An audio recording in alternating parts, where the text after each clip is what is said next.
Bienvenue dans Check-up. Ce numéro est consacré aux adolescents et jeunes victimes des grossesses précoces et même non désirées. Une situation qui perturbe l'éducation et la scolarisation des jeunes. À l'occasion du mois dédié à l'enfant africain du 16 juin au 16 juillet, l'Union africaine est convaincue que l'éducation sexuelle et l'éducation à la vie sont des indicateurs clés de l'état de santé global du continent. D'où le thème « Une éducation sexuelle et éducation à la vie des jeunes garçons et filles pour une bonne santé et une réussite ». Et pour en parler, deux invités sur ce plateau. Il s'agit du Dr Jules Bongongo. Il est directeur du programme national de santé scolaire et universitaire. Et à ses côtés, Maître Jean-Marie Moulumba, qui représente la société civile. On se retrouve juste après ce dossier. L'adolescence, une priorité de plus en plus difficile à gérer. L'étude démographique de santé publiée en 2007 a fait état de 20% des grossesses en RDC provenant des adolescents. Les grossesses précoces s'expliquent par la pauvreté, le manque d'instruction et d'information, sans oublier le mariage précoce et la faible utilisation des méthodes de contraception.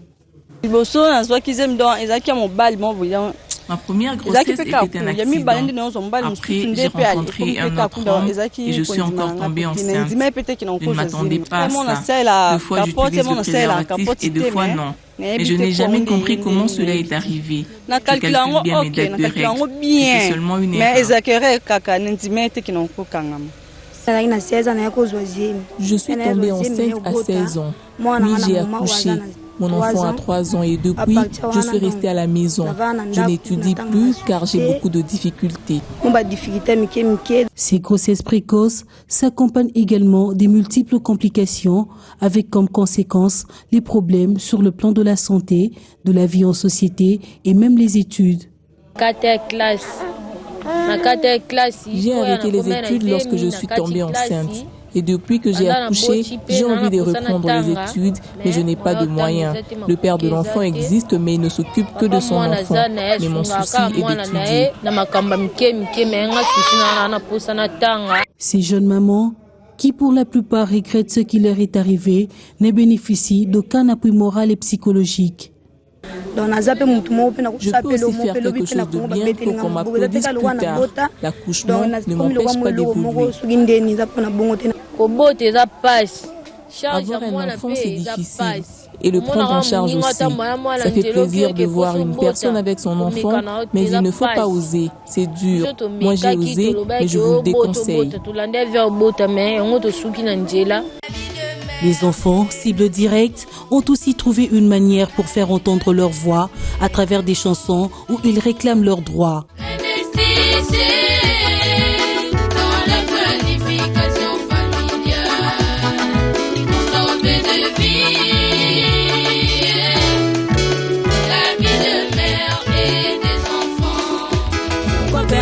Ces phénomènes, enfants soldats, enfants de la rue, enfants dans la rue, victimes de toute forme d'agression et des viols à répétition. Moi je dénonce enfants sorciers, enfants capital économique. Docteur Jules Bongongo, Maître Jean-Marie Moulumba, merci d'avoir répondu à notre invitation. Premièrement, pour commencer, quand on parle de la jeunesse, à quelle tranche d'âge faites-vous exactement allusion?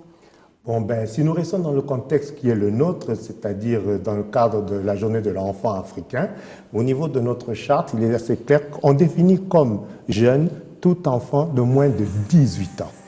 Voilà la définition que nous reprenons dans le cadre de notre charte, qui est celle de l'enfant africain. Les jeunes de moins de 18 ans qui sont face aux grossesses précoces et même non désirées, un véritable sujet de santé. Mais aujourd'hui, dans notre émission, nous sommes en train de parler de l'éducation sexuelle et de l'éducation à la vie. Est-ce qu'il y a-t-il une démarcation entre ces termes? Oui, parce que si vous voyez éducation à la vie, vous comprendrez très vite que ça englobe un peu plus que la simple éducation sexuelle. C'est une éducation à travers laquelle on veut donner des compétences de vie à l'enfant, à l'élève ou à la jeunesse. Et donc, l'éducation sexuelle est une partie de l'éducation à la vie. Donc, c'est une spécificité dans l'éducation à la vie qui est beaucoup plus large et qui peut donner beaucoup d'autres compétences de vie à l'enfant. De Maître Jean-Marie Moulumba, vous êtes de la société civile.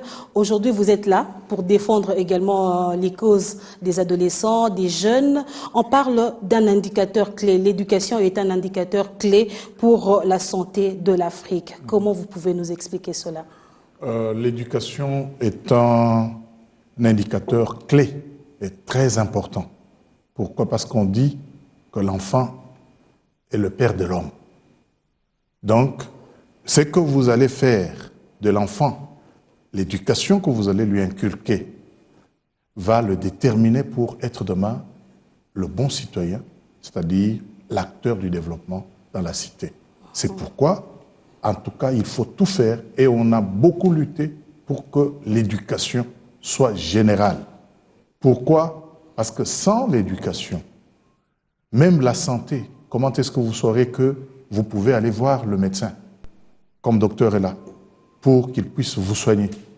Beaucoup de cas que nous avons dans nos villages, et même dans des villes, paradoxalement, viennent du fait que les personnes moins âgées, et même aussi les personnes âgées, ne sont pas éduquées suffisamment. La santé actuellement, c'est modernise. Il faut vraiment avoir un certain niveau pour que vous puissiez y accéder facilement. Aujourd'hui, dans notre communauté, on dit que la société civile baisse un tout petit peu les bras dans tous les secteurs. Est-ce qu'on peut savoir quelles sont les actions que vous menez déjà, que ce soit dans le secteur de la santé et de l'éducation, qui vont ensemble? Aujourd'hui, on en parle pour que les actions concrètes soient visibles. Non, dire que la société civile baisse les bras, c'est vraiment trop dire. La société civile mène un grand combat de développement. Ce qui fait qu'elle vient de s'organiser d'ailleurs maintenant dans un cadre général et national, le cadre national de concertation.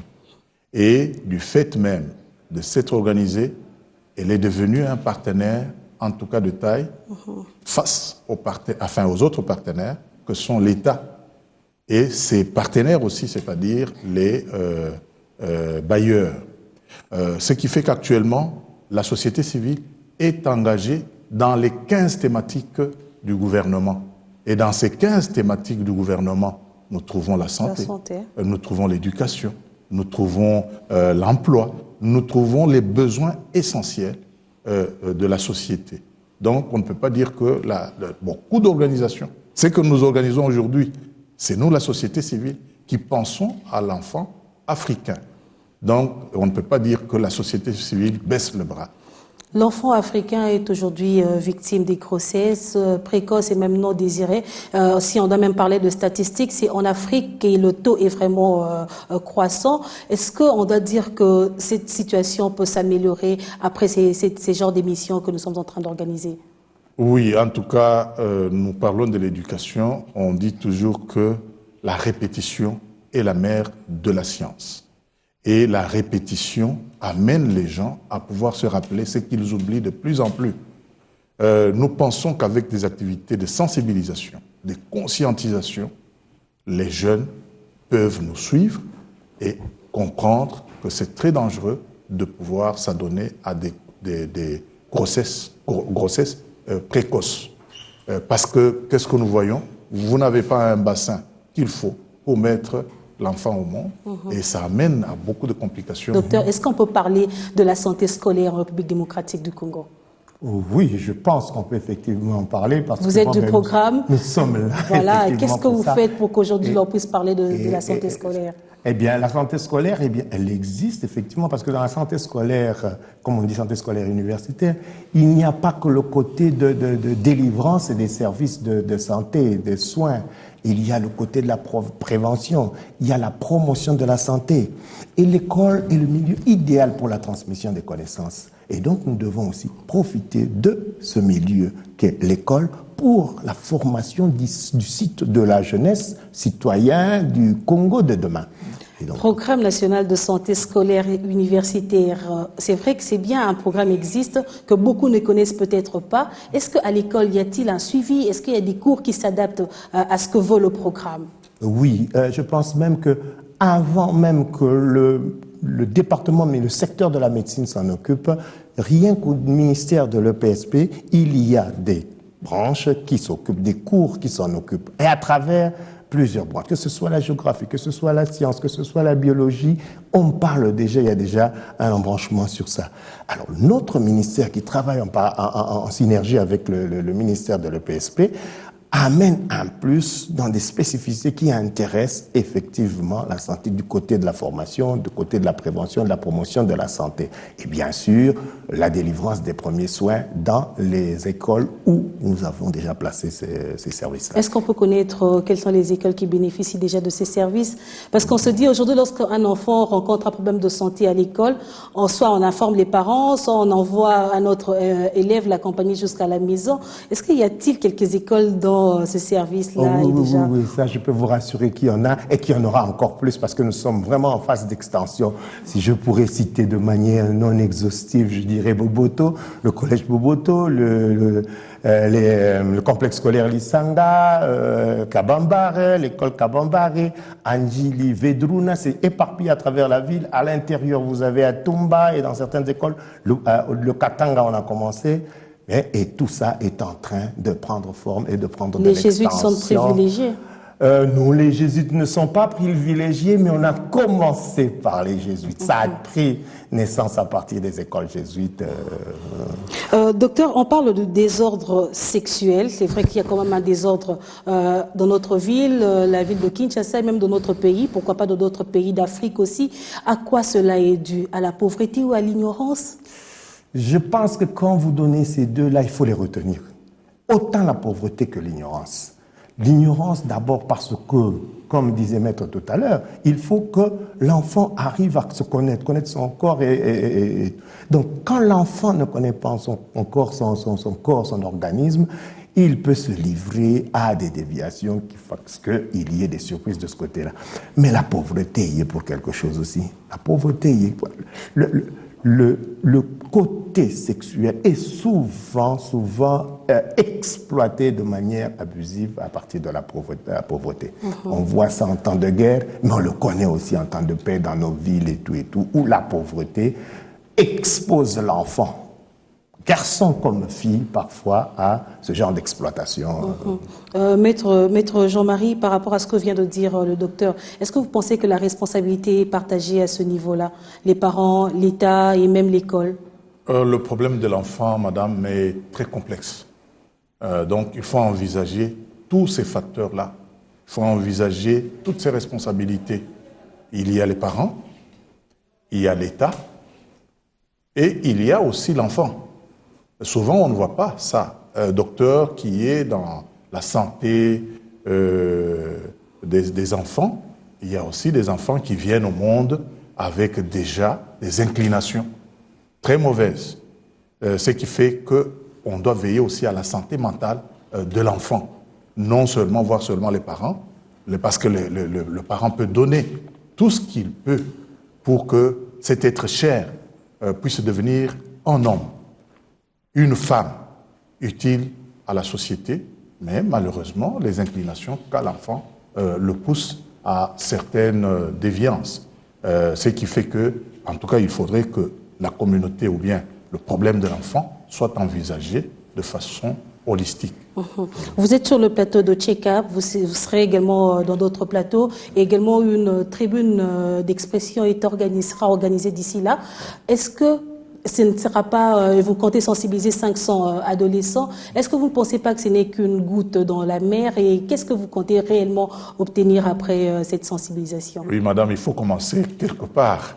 Nous avons été très modestes parce que nous sommes pendant les vacances. Quand il y a l'école, nous savons comment mobiliser les enfants pour qu'ils puissent suivre ces actions de sensibilisation et de conscientisation. Mais comme ils sont en vacances, nous avons pensé que nous pouvions atteindre 500, mais notre but est d'avoir une grande audience des enfants nous pensons que vos médias sont d'une très grande audience. Au-delà de ces 500, nous pensons que nous allons atteindre encore beaucoup d'enfants et d'autres même aussi pourront être atteints par les partenaires qui sont les parents, les écoles, ainsi de suite. Oui, d'autres partenaires peuvent être associés à cela, mais j'aimerais savoir, vous menez cette lutte seule ou vous avez des partenaires qui vous accompagnent? Non. Cette question, en tout cas, vous êtes deux personnes devant moi. Je pense qu'une personne peut commencer et l'autre peut compléter. Oui. En fait, ce travail, nous n'avons pas besoin d'abord de partenaires. C'est un travail qui doit être mené par nous, sur le plan de responsabilité. Parce que nous, de la société civile, nos premiers moyens, c'est la volonté et la liberté. C'est un engagement citoyen que nous avons accepté pour pouvoir aider au développement de notre pays. Mais à côté de cela, nous avons l'État, qui est notre premier partenaire, qui nous aide dans ce travail. Nous avons les partenaires au développement. Par exemple, cette activité est prise en charge sur le plan financier par Sea Change. Donc, nous avons beaucoup de partenaires qui nous aident dans telle ou telle activité qui concerne le développement de l'enfant. L'ONG Sea Change vous accompagne, une forte sensibilisation à travers les médias, une tribune d'expression. Est-ce que vous avez une cible particulière? La cible particulière, nous avons pensé aux enfants adolescents, n'est-ce pas? Donc nous prenons cette catégorie d'enfants. Pourquoi? Parce que ce sont des enfants dont la conscience n'est pas encore développée. Alors il faut vraiment que la protection soit particulière à leur endroit. Oui, docteur, je pense, pour compléter, maître, je pense qu'effectivement, c'est d'abord notre problème à nous, patriotes congolais. Et la société civile est là, à côté, et nous, du gouvernement, nous sommes aussi là. Et à notre niveau, je vais vous dire, par exemple, dans notre ministère, il y a déjà une collaboration intrasectorielle avec différents programmes du ministère. Il y a un programme. Si aujourd'hui je représente le programme national de santé scolaire universitaire, à côté de nous, il y a un programme national de la santé des adolescents. Il y a un autre programme qui est celui de la reproduction, de la santé de la reproduction. Et donc, au-delà de cette collaboration intrasectorielle, c'est-à-dire au ministère de la Santé, nous avons aussi une synergie multisectorielle avec le ministère de l'EPSP, le ministère de l'enseignement supérieur, les affaires sociales, le genre, qui sont à côté et qui travaillent avec nous. Et donc, c'est ensemble. Nous avons aussi des partenaires, je crois que Maître vient de le dire, d'autres partenaires, un bien connu qui est toujours à nos côtés, c'est UNICEF, qui s'occupe de l'enfant. Effectivement, notre cible, c'est d'abord ce bénéficiaire-là, c'est-à-dire l'enfant, la jeunesse, en ce qui concerne notre journée de l'enfant africain.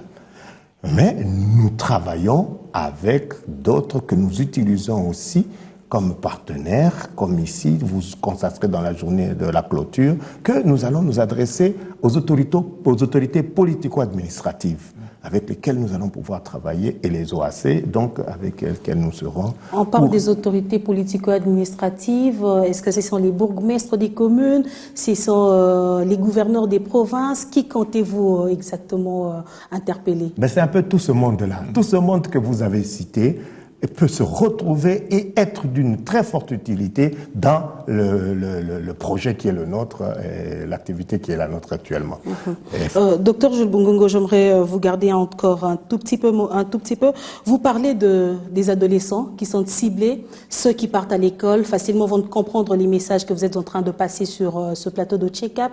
Mais pour ceux-là qui ne s'intéressent même pas à la télé ou qui sont dans des zones où il n'y a même pas d'électricité, pour ceux-là qui ne comprennent pas le français, comment pensez-vous les atteindre? Eh bien, c'est un peu ça. Je crois que je reviens encore à ce que Maître avait dit tout à l'heure, que ça ne va pas se terminer à cette seule journée du 16 juillet où nous faisons la clôture. Nous voulons aller au-delà de cela. C'est-à-dire que nous allons profiter de l'année scolaire et académique, pour essayer de poursuivre notre action. Je pense que vous le savez, peut-être sûrement mieux que nous, que ces journées-là, elles sont dédiées à une action, à un projet. Et la prochaine journée où on va passer à un autre thème, c'est dans un an. Donc, nous allons essayer de capitaliser cette année entière pour essayer de faire passer cette activité, essayer d'atteindre le plus. Donc, au-delà des 500 adolescents. Vous verrez qu'avec l'année scolaire et l'année académique, nous allons essayer de toucher plus. Et nous essayons, par exemple, dans tout ce qui est harcèlement sexuel et tout. Nous avons des proches, bien sûr, on va travailler avec vous d'ailleurs. Essayer de voir comment on peut attaquer ce côté-là dans les paroisses, dans les cercles de jeunes et tout. Essayer de nous étendre jusqu'à ces niveaux-là. J'aimerais encore une fois revenir aux grossesses précoces et non désirées. Quelles sont les dispositions que vous recommandez peut-être aux jeunes, que ce soit les adolescents ou les adolescentes, pour qu'ils puissent les prévenir? Oui, bon, disons que là, c'est la formation, c'est une éducation, c'est une sensibilité, c'est tout un processus. Et je dois vous dire que ça peut dépendre d'un milieu à un autre. Vous avez parlé tout à l'heure des jésuites, donc c'est un milieu catholique. Donc, dans un milieu catholique, on ne va pas donner les mêmes formules pour éviter les grossesses que dans un milieu qui serait un peu plus libéral. Donc, nous essayons de voir dans quelle mesure nous touchons. Notre cible peut être touchée et comment nous pouvons y aller. Et là, tous les moyens sont à notre disposition. Le premier moyen, c'est vous et nous qui sommes ici en train de parler. Et par la suite, nous allons essayer de faire quelque chose. Notre moyen, c'est que nous avons empoché des dépliants.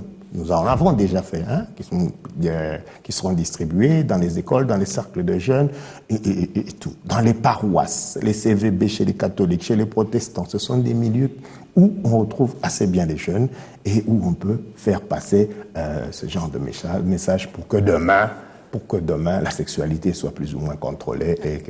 Mais que dit le programme par rapport aux jeunes filles qui tombent enceintes pendant leur période scolaire? Est-ce qu'il y a-t-il un encadrement ou bien ils doivent rester à la maison sans pour autant poursuivre leurs études normalement? Qu'est-ce que le programme prévoit? De ce côté-là, c'est assez clair. C'est assez clair parce que notre programme, qui fait partie du gouvernement, du ministère et du gouvernement, le gouvernement lui-même se retrouvant dans la charte africaine, les choses sont claires. Il est dit que quand une adolescente tombe enceinte, nous avons le devoir d'essayer de la récupérer pour qu'elle puisse poursuivre sa scolarité après qu'elle ait terminé avec un problème d'enfantement. Là, les choses sont claires et nous nous mettons en droite ligne avec la charte africaine qui recommande qu'on puisse récupérer les filles mères et leur assurer une prolongation d'âge. Juste après la naissance du bébé? Ou pendant même la grossesse? Non, il n'est pas dit qu'au lendemain de la grossesse, l'enfant, la jeune fille peut rentrer en classe. Là, je crois de toute façon que même pour les mamans de plus âgées, elles ne rentrent pas au service dès le lendemain de l'accouchement.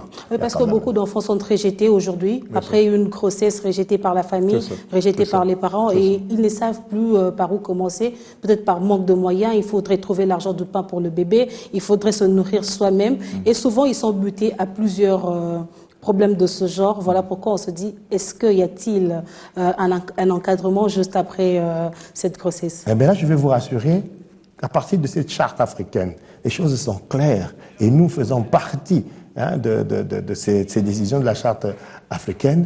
Il est recommandé de s'occuper même des enfants hors foyer. Dans ce genre de cas, en ce moment-là, quand ce ne sont pas les parents qui peuvent, L'État a le devoir d'essayer de récupérer ses enfants à travers les œuvres sociales et autres. D'ici l'édition prochaine, Maître, est-ce que vous vous attendiez à quoi exactement? Vous attendez à quel résultat? Une année, on le disait, il y aura un autre thème l'année prochaine. À quel résultat vous vous attendez d'ici l'année prochaine? Nous nous attendons à ce que beaucoup de grossesses non désirées puissent diminuer. Et c'est pour cela que, comme le docteur l'a dit, nous n'espérons pas. Nous travaillons, nous devons y travailler, sensibiliser davantage nos partenaires, les solliciter pour qu'ils puissent nous aider comme ils nous appuient, à ce que ce travail puisse continuer et qu'il devienne, comme il a dit, de plus en plus synergie. Et surtout qu'il puisse amener qui soit mobilisateur sur le plan social. Parce qu'au fait, on ne va pas travailler tout simplement pour un seul jour, ou pour une semaine, ou pour un mois. C'est un problème sociétal et qui appelle un travail dans la durée. Voilà. Et si on peut ajouter un petit mot. Et effectivement, ces adolescents que nous voulons former, que nous voulons sensibiliser, nous les prenons comme des pères éducateurs.